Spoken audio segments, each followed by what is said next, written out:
नमस्कार आप सभी को। कैसे हैं आप सब। तो आइए आज हम देखते हैं बाल मुकुंद गुप्त जी का जीवन परिचय।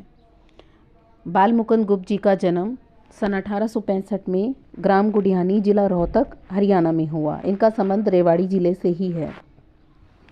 इन्होंने जिन जिन अखबारों का संपादन किया उनमें हैं अखबार चुनार, हिंदुस्तान, हिंदी बंगवासी, भारत मित्र आदि।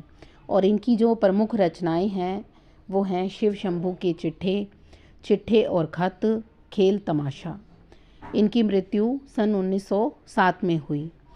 गुप्त जी की आरंभिक शिक्षा उर्दू में हुई। बाद में उन्होंने हिंदी सीखी।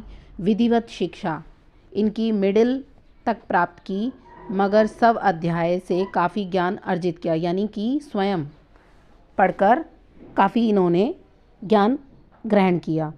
वे खड़ी बोली और आधुनिक हिंदी साहित्य को स्थापित करने वाले लेखकों में से एक थे। उन्हें भारतेंदु युग और द्विवेदी युग के बीच की कड़ी के रूप में देखा जाता है। बाल मुकुंद गुप्त राष्ट्रीय नवजागरण के सक्रिय पत्रकार थे। उस दौर में अन्य पत्रकारों की तरह वे साहित्य सृजन में भी सक्रिय रहे। पत्रकारिता उनके लिए स्वाधीनता संग्राम का हथियार थी। यही कारण है कि उनके लेखन में निर्भीकता पूरी तरह मौजूद है। साथ ही उसमें व्यंग्य विनोद का भी पुट दिखाई पड़ता है। उन्होंने बांग्ला और संस्कृत की कुछ रचनाओं के अनुवाद भी किए हैं। वे शब्दों के अद्भुत पारखी थे।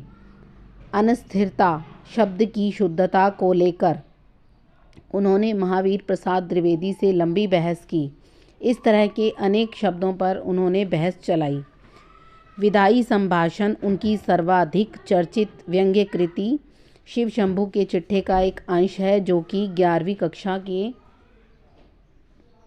में रखा गया है। यह पाठ वायसराय कर्जन, जो 1899 से 1904 तक एवं 1904 से 1905 तक, यानी 2 बार वायसराय रहे, के शासनकाल में भारतीयों की स्थिति का खुलासा करता है।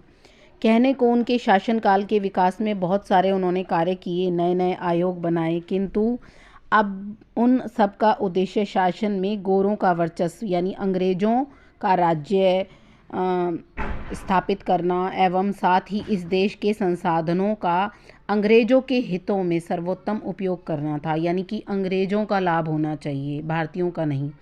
हर स्तर पर कर्जन ने अंग्रेज़ों का वर्चस्व स्थापित करने की कोशिश की। वे सरकारी निरंकुशता के पक्षधर थे, लिहाजा प्रेस की स्वतंत्रता तक पर उन्होंने प्रतिबंध लगा दिया।